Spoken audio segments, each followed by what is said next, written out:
Hello everyone, आज हम जानने वाले हैं कैश मेमो पे सेल रिटर्न का क्या प्रोसेस होता है, कौन से हॉटकी से हम सेल रिटर्न बुक कर सकते हैं, जिसमें हम पॉइंट्स कवर करने वाले हैं। Sale return through OTP, GR reconciliation, credit note fully adjustment, single and multiple credit note adjustment. तो चलते हैं सॉफ्टवेयर के स्क्रीन पे और स्टार्ट करते हैं सेल रिटर्न बुक करने से। हम चलते हैं start, then retail counter, retail invoice new. यहाँ पे हम अपने कस्टमर का मोबाइल नंबर एंटर करेंगे जो कि है 8448996028। एंटर करते हैं। अब यहाँ पे हमें बार कोड स्कैन करना है। कभी भी हम कैश मेमो ओपन करते हैं तो ये हमेशा बिलिंग मोड पे ही रहता है। जैसे कि मैंने आपको बताया था कि हमारी एक हॉट की होगी जिससे हम सेल रिटर्न बुक कर सकते हैं, वो की है हमारी F11। जैसे मैंने F11 की प्रेस किया तो ये रिटर्न मोड पे आ चुका है। अब हमें यहाँ पे अपना बारकोड स्कैन करना है जो कि है 2501CC182। अब इसको मैं सेव करती हूँ। ये हो गया है सेव। अब मैंने एक स्टार्टिंग में पॉइंट बोला था सेल रिटर्न थ्रू ओटीपी। क्या होता है कि आप कस्टमर के मोबाइल नंबर पे ओटीपी जाएगा। जैसे मैं जनरेट ओटीपी करूंगी, ये सेंड हो चुका है और कस्टमर हमें ओटीपी देंगे। ओटीपी यहाँ पे एंटर करेंगे। जैसे ओटीपी एंटर करेंगे, सबमिट करेंगे, देन ये रिटर्न बुक हो सकती है। बट इसमें हमने ये भी दिया है कि अगर आपके पास ओटीपी नहीं आता समटाइम किसी कारण की वजह से, जैसे कि हो सकता है नेटवर्क इश्यू हो, तो उसमें आप बाईपास भी कर सकते हैं। तो अभी मैं इसको बाईपास कर देती हूँ। तो ये मेरी रिटर्न बुक हो चुकी है। अब नेक्स्ट पॉइंट मैंने आपको बताया था जीआर रिकंसिलेशन। तो चलते हैं जीआर रिकंसिलेशन का प्रोसेस रिटर्न बुक करने के बाद। हम चलते हैं जीआर रिकंसिलेशन मॉड्यूल पे।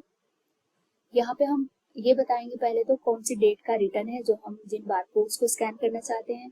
तो जस्ट अभी मैंने रिटर्न यहाँ पे बनाया है, तो मेरा आज का ही रिटर्न है जो कि मेरा बारकोड था 2501CC182।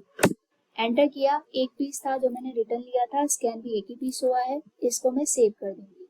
जैसे ही मैं इसको सेव कर दूंगी, ये मेरा रिटर्न दोबारा से स्टॉक में आ जाएगा और इसको मैं दोबारा सेल कर सकती हूँ।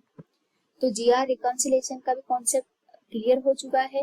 और यहाँ पे एक चीज मैं आपको ये बता दूं कि अगर आपने एक मोबाइल नंबर पर रिटर्न बुक करी है, जैसे कि मानते हैं यहाँ पे मेरा एक कस्टमर है 8448996028। मान लेते हैं इस मोबाइल नंबर पे आपने अपना रिटर्न बुक करा है और आपने क्रेडिट इश्यू करके आपको एक डॉक्यूमेंट मिला है। अब नेक्स्ट टाइम पे आप किसी अदर मोबाइल नंबर पे बिलिंग कर रहे हैं, मान लेते हैं 99999 कुछ ऐसे एक मोबाइल नंबर है, इस पे बिलिंग कर रहे हैं और लास्ट टाइम जो 84 वाला नंबर था उसमें जो क्रेडिट इश्यू हुआ था उस डॉक्यूमेंट के उस डॉक्यूमेंट्स को इस इनवॉइस पे आप एडजस्ट करना चाहते हैं, तो ऐसा पॉसिबल नहीं है। जब भी आप पेमेंट में जाके गेट स्कैन करेंगे, आपको वहां पे कोई भी डॉक्यूमेंट नहीं दिखाई देगा।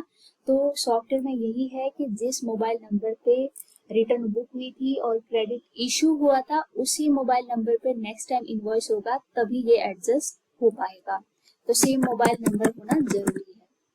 तो अब लास्ट में ये पॉइंट जानते हैं कि सिंगल इनवॉइस पे मल्टीपल क्रेडिट नोट्स किस तरीके से हम एडजस्ट करते हैं। तो अभी मैं कैश मेमो पे ही हूँ। यहाँ पे मैं कस्टमर का मोबाइल नंबर एंटर करती हूँ 8448996028।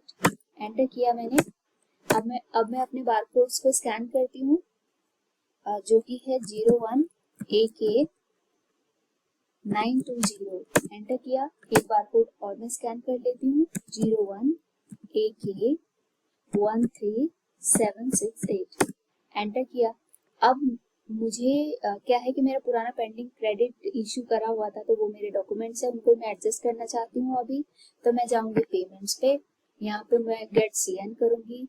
अब यहाँ पे मैं सर्च करूंगी, ऑल आ जाए जो भी है। तो यहाँ पे देख सकते हैं मेरे 2 सीएन पड़े हुए हैं यहाँ पे, तो मैं इनको ही एडजस्ट करना चाहती हूँ।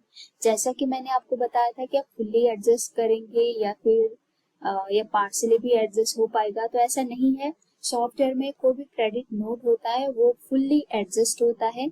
हाँ, मान लेते हैं कि अगर 4000 का आपका क्रेडिट नोट है और बिल आप 3000 का ही कर रहे हैं, तो 1000 का दोबारा से हम क्रेडिट नोट इशू करके देंगे, लेकिन partially same credit note partially adjust नहीं होगा।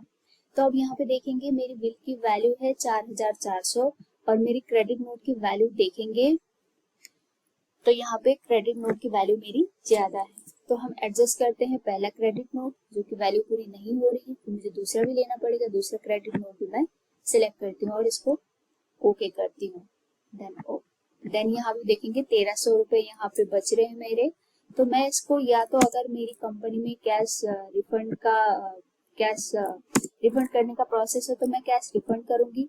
अगर कैश रिफंड की पॉलिसी हमारे पास नहीं है तो मैं दोबारा से 1300 रुपये को क्रेडिट इशू कर दूंगी। तो यहाँ पे मैं क्रेडिट इशू सिलेक्ट करूंगी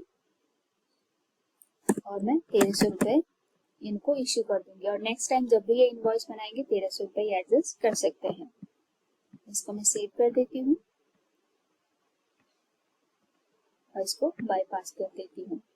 तो ये रहा प्रोसेस, मल्टीपल क्रेडिट नोट को आप सिंगल इनवॉइस पे किस तरीके से एडजस्ट कर सकते हैं।